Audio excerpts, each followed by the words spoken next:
Hey, welcome to the podcast. I am Joel here with my dad. And I'm Rick. What do you want to talk about today, Joel? Well, we did an episode a few weeks ago, about I'm concerned about my kids, and great response to it. And so I kind of wanted to continue in that because it's funny how much we've talked about this before, how much the stuff you learn in parenting really applies to everything in life. Oh, certainly. So does. you could start on this narrow topic of parenting, but it goes even broader to so many aspects of life. So, which that's kind of what the show is about. You talking to you about stuff I learned from you growing up. So here's what I want to talk about today. Every kid is different. Right. And, when first of all, when Elise was born, I mean, I've said this before. I thought, because of what I do, Mr. Outdoor Adventure Man, God was going to give me a boy. Yeah. I was going to learn to raise him in the outdoors, first's-born boy. All in your footsteps. Yeah. And then I found out, I'm like, wait, I'm getting a girl. I don't know how to deal with a girl. Yeah. And, I'm excited. I love her. She was exactly what I needed for that firstborn child there. But I've noticed also I also thought I was going to get a fighter like me. She's not. The kid's a butterfly. Like, I'm trying to get some fight in her. So this kid is the opposite of everything I had envisioned having in a child, but I love her, and it's been so good. But man, it is stretching me because I'm having to learn. Like right now, she loves to be goofy, and it drives me crazy. And I'm trying to figure out how to deal with that goofiness. And Emily's like, "Don't, the way you did that, that wasn't the right way to do that." Yeah. So I want to talk about that, and I've got. Yeah. So give me your take on that, because all three of us, Joelle, I'm the oldest, Karis is the second. She's about 2 years behind me, and then Jonathan was about 5 years behind. And we all kind of fit the classic stereotypes of firstborn, secondborn, thirdborn. But yeah, were we difficult to deal with because of our differences? You were difficult to deal with. I shouldn't have said it that way. Yeah. No, each one had each one of you had your own challenges. There's a proverb that I think applies to parents very distinctly. Proverbs 27:23. It says this: "Be careful to know the condition of your flock, and to give careful attention to your herds." Okay, so all right, in an agrarian culture, you could say, well, that's just talking to farmers. Nah, it's not. Come on, that he didn't have to tell farmers to know that. Shepherds know that. You got to pay attention to. But parents don't always know that you have to pay attention to to know the condition of each of your child. And that's not just their temperament in things, but where they are right now in life too, because we all go through a lot of changes, as we're growing up. And so I remember, I think I've shared this with you once before, that for most of the time, Karis, your only sister, my only daughter, I just dealt with it like I did with you guys, Which was super easy, I'm sure. Oh, yeah, very easy, yeah. Force, power, strength, yes. Which, by the way, I think it's funny. You told me later I was kind of known in the Christian school there as the permissive dad, but... in high school. Yeah, which I think is crazy because I think you know better. But with her, about the time when she got into junior high, I all of a sudden was doing things. It was just like it just wasn't working. And I remember your mom saying to me one time, I was upset with her about something, and your mom said, "I don't think she really understood. I don't think she's being disobedient. She just didn't understand what you wanted." I'm thinking, how could she not understand? It was plain and simple. Duh, A, B, C, D, do this. And so after a few of those incidences, I said, look, I'm just going to have to kind of step back here. I'm not going to abdicate my responsibility, but I need you to your mom, to kind of step in and take the lead in this. And if you need me, call me, but I need you to lead because I'm not understanding what's going on here. Obviously, I'm not connecting. I can't treat her like I did the boys all the time. Yeah. And so, it worked, but it was for a period of time. And then, anyway, so it was different. That fits in with something we've talked about before. The idea that these kids are not our kids, they're God's kids. Yeah. And we just got the job of stewarding. Stewarding just means doing the best you can with what he's given you and returning to him something better than what he gave you. It was the parable of the talents, right? Yeah, burying the talents. So it fits in with that. And it's just so interesting because each kid, the pay attention thing, that's a lesson for life. Yeah. How often are we zoned out because we're tired or we're on the phone, and our kid is crying out for help in usually it's very irritating behavior. Yeah. I find with Elise, like the last few days, she has been incredibly difficult. And we sat down, we're like, the kid's exhausted. She's learning a ton of new stuff at school. Her school is preparing for this huge school-wide event, and she's learning archery, and she's learning how to speak into a microphone. And it's new stuff that's stressing her out. And so when she gets home, we're like, what is wrong with this kid? Yeah. But we realize she's tired. And so we had to cancel a couple events this weekend we wanted to go to. And it just goes, and you go, it's really important. It's knowing the state of your flock. The other thing I think is important to recognize, there was a verse I was reading a few years ago, and for the first time I started to understand it. It's the story of Joseph. You know, Joseph is one of the children of Jacob, who was named Israel, so he really should have had a tribe. There should have been a tribe of Joseph. Right. Uh-huh. No tribe of Joseph. Yeah. Instead, his dad calls him in. Jacob calls him in on his deathbed and says, Joseph, I'm going to take your 2 sons, Ephraim and Manasseh. They'll be like mine, and they'll get tribes. Which ends up why there's actually 13 tribes. It's very complicated, but the bottom line is there's this thing where the father the grandfather gives this blessing on the kids. And in the story, it's so interesting because he says, Ephraim and Manasseh will be mine, just as Reuben and Simeon, Joseph's brothers, were mine. He called them, and then he said, and then he crossed his hands to bless them, and he blessed the youngest first, and then he blessed the oldest second, which is with his left hand, right? And so, which wasn't the order of things. And Joseph goes, no, you got it wrong, or whatever. And he's like, no, Jacob says, no, I don't have it wrong. And I always, I'm sure there's profound levels of truth to that, the covenantal stand, all that stuff. All I know is what stood out to me is I thought, you don't get to decide what the blessing looks like in your kids. Yeah. You only get to nurture it. Like I would have liked for, you want your kid to be blessed in this way. I've seen dads like this, that they want their kids to be blessed in sports, and in kids, their kid is very artistic. And it creates tension when you're trying to force your kid into a mold that you wanted them to be. And I mean, I've seen there's this kid I was talking to recently, and he's basically loves his family, but wants never to be around them. And I actually got to stay with his family for a week, and I go, well, this is why. He's super artistic, super creative. I mean, brilliantly creative. His parents are the most rigid. They're not even rigid. They're nice, but they're just like, this is the way we do things. They're robotic. Yeah. I mean, they're literally robotic. It was like, and now we do this. And I proposed something. They're like, we don't do that on Tuesdays. We only do that on Thursdays. And I'm like, this poor kid. Yeah. Like, he has no problem with his parents. He just doesn't want to be around them. But I get it. Yeah. Like, and so it's interesting because I see that tension develop a lot, and where your kid it's not the temperament you wanted. Your kid's not as athletic as you wanted. And if you try and cram them into a mold, it's going to create division. Yeah, and it create resentment as well, because it's just not what I was made to be, And that's one of the reasons it says, pay attention to them, how God's made them. Guys maybe can understand it this way. Every tool was made for a purpose. There's a reason that a hammer has those 2 things sticking out at the top, and a screwdriver doesn't. That's the called claw a claw. hammer. Claw hammer. I was trying to, I don't know. Anyway. That thingy. It has another thingy on the other end that you hit the long thingy with, Head of the hammer. The head of the hammer you hit the nail with. Yes, okay. So clearly I learned all my construction skills from Dad. Right?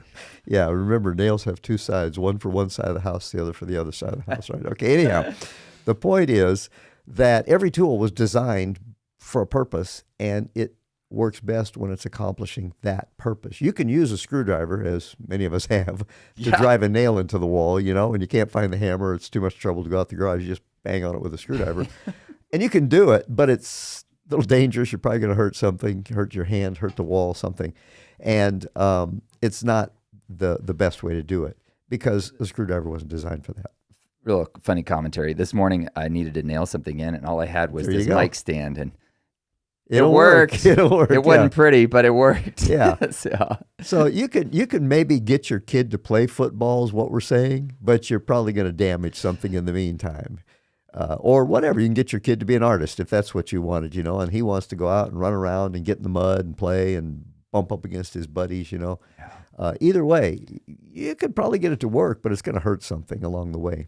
So what would you say, like with Karis and me and Jonathan, what were some of the things you pay attention to, some of the marker points to go, all right, I need to really pay attention to these things, like just in the differences? So, I mean, I think I know, but you were the dad that pulled it off. So Well, like with you, obviously there was this innate leadership ability. Whenever your mom and I were in the front seat of the car trying to make a decision, you always piped up in the back with the answer. That's because y'all could never make a decision. Well, this is true. We're both pretty easygoing. Yeah, that's kind of true. And sometimes it was a good idea, but most of the time we just kind of said, you just pipe down back there. That's up to us to decide what we're going to do here. And even if it's a wrong decision, we'll make this decision.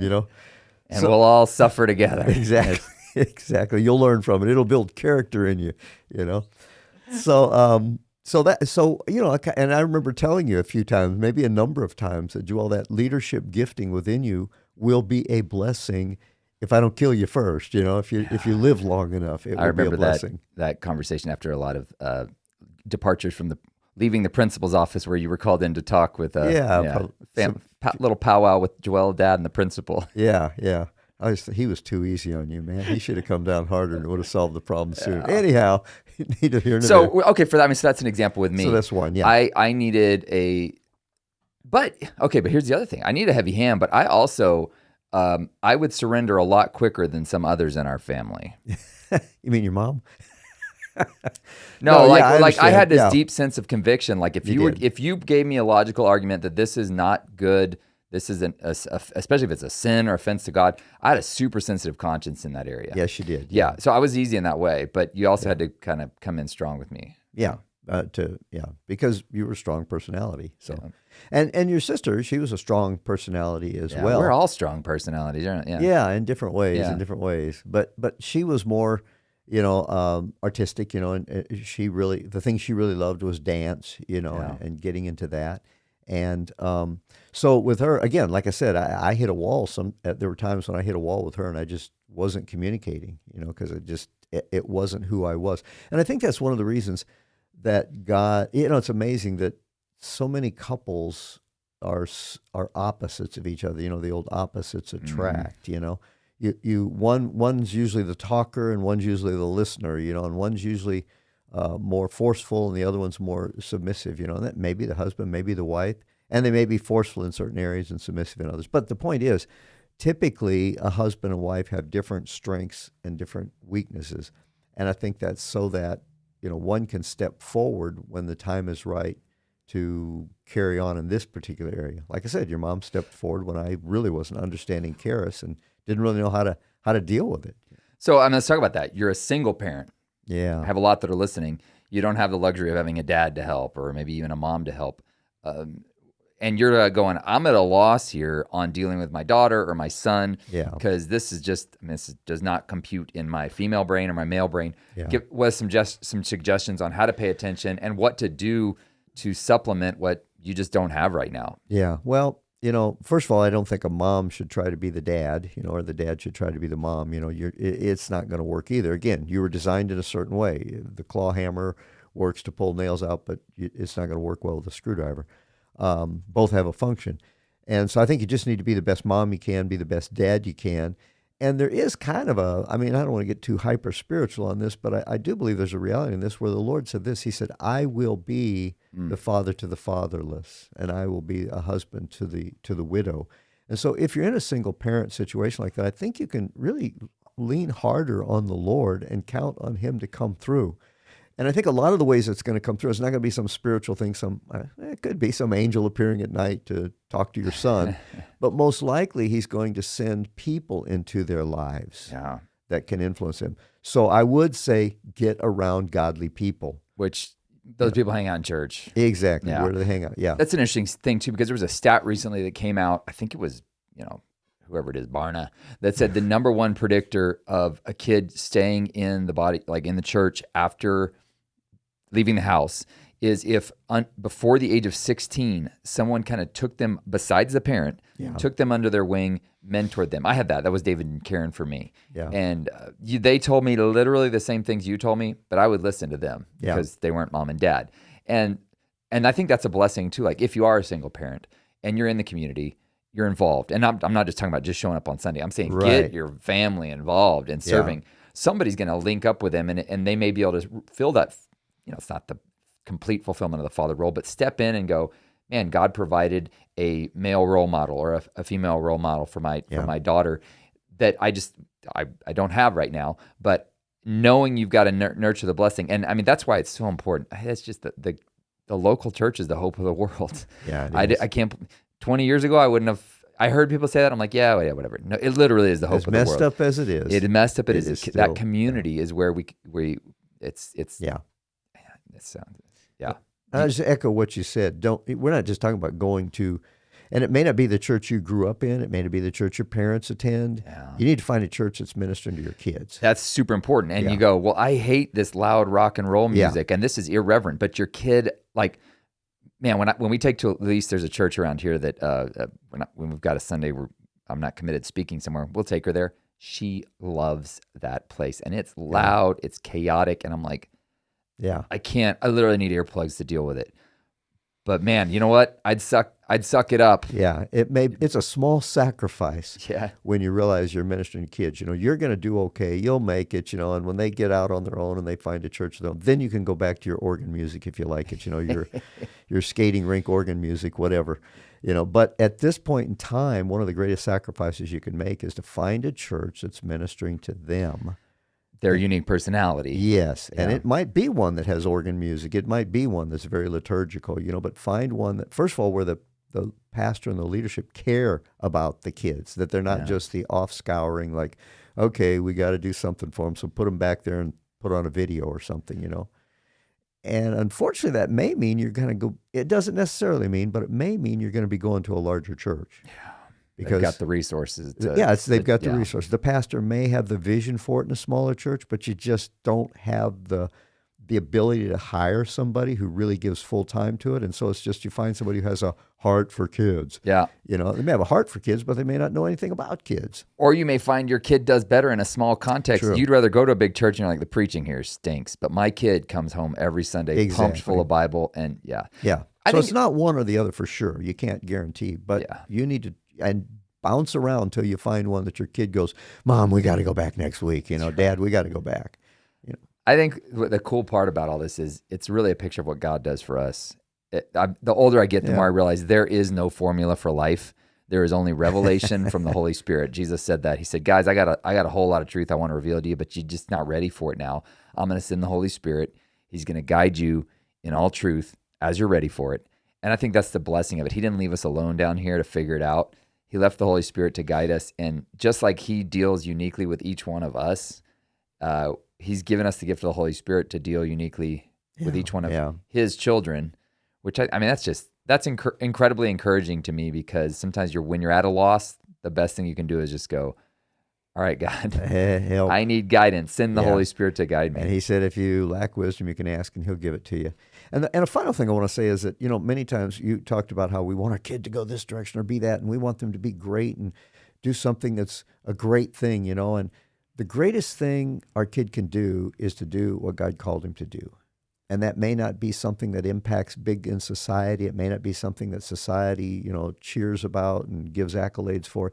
It may be being a mom who raises the next godly generation and stays at home and spends time with kids. Or it may be going into business or doing something like that. But the greatest thing they can do is what God has designed them to do.